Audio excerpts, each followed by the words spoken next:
Yes, magandang araw mga kapatid. Pag-usapan natin itong mga senador natin na mga walang hiya.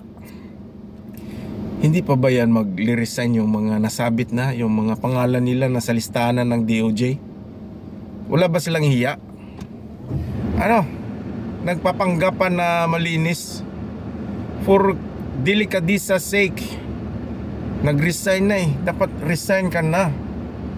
Mas lalong nakakahiya pag na-convict ka na, dahil this time hindi na yan makakaligtas pa.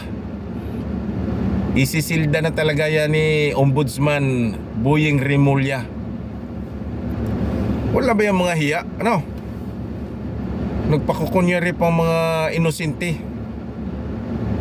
Baka makalusot pa. Nag-iisip pa makalusot. Isa may pending. Halos kalahati dyan sa mga yung may mga pending na kaso ng PDAF. Hindi ka pa nahiya.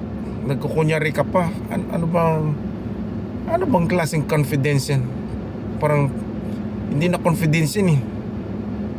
Ano na yan eh. Walang hiya. Dapat mga ganyan, nag-resign ka na. Nagkukunyari ka pang honorable. Hindi ka naman honorable. Woo! Resign! Walang hiya na senador ka.